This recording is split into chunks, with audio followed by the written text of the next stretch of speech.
টানা বৃষ্টি আর উজানের ঢলে সৃষ্ট বন্যায় ব্রাহ্মণবাড়িয়ার আখাউড়ায় প্লাবিত হয়েছে বিস্তীর্ণ এলাকা। এ নিয়ে আরো জানাতে সরাসরি যুক্ত হচ্ছেন সহকর্মী মোশাররফ হোসেন কবির।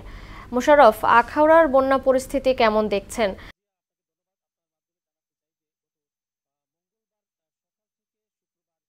বিকেল পর্যন্ত টানা বৃষ্টি এবং ভারতের ত্রিপুরা রাজ্যের উজান থেকে নেমে আসা পাহাড়ি ঢলের ফলে আখাউড়া উপজেলার 3টি ইউনিয়নের নিম্নাঞ্চল কিন্তু প্লাবিত হয়েছে।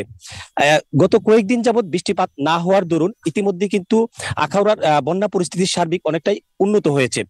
দর্শক, আপনাদেরকে যদি একটু দেখানোর চেষ্টা করি তাহলে আপনারা দেখতে পাচ্ছেন আমার সামনে যেই জলাশয়টি দেখতে পাচ্ছেন, এটি মূলত একটি ধানি জমি, পুরো মাঠ। এখানে কিন্তু রূপা আমন চাষ করা হয়েছিল, কিন্তু পানি গত শুক্রবারও এখানে রাস্তার উপর কিন্তু প্রায় হাঁটু সমান পানি ছিল, কিন্তু ধীরে ধীরে পানি কমে যাওয়ার কারণে এখন কিন্তু বাড়িঘর থেকে পানি নামতে শুরু করেছে এবং সামান্য কিছু নিম্নাঞ্চলের মধ্যে পানি কিছু রয়েছে, কিন্তু যদি বৃষ্টিপাত না হয় তাহলে কিন্তু ধীরে ধীরে পানি আরো কমে যাবে।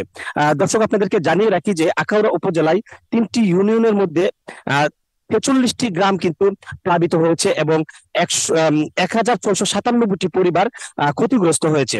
দর্শক, আপনাদেরকে আরেকটি বিষয় জানিয়ে রাখি যে প্রচন্ড বৃষ্টিপাতের এবং স্রোতের কারণে কিন্তু আখাউড়া আগরতলার প্রধান সড়কে যে গাজীর বাজার সংলগ্ন যে জাজি নদীর উপর যে একটি টানা ব্রিজ ছিল, স্টিল ব্রিজ, সেটি কিন্তু ভেঙে যাওয়ার কারণে আখাউড়া আগরতলা সড়কে যানবাহন চলাচল বন্ধ রয়েছে এবং ইমিগ্রেশন কার্যক্রম এবং এবং বন্দরের কার্যক্রম চালু রয়েছে, এখন বন্ধ রয়েছে।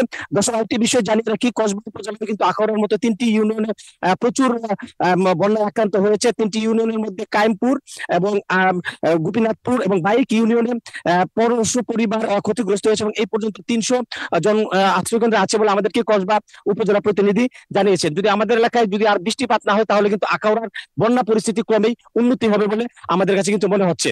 মার্জিয়া, এই ছিল আখাউড়া থেকে আমার বন্যা পরিস্থিতি সর্বশেষ খবর।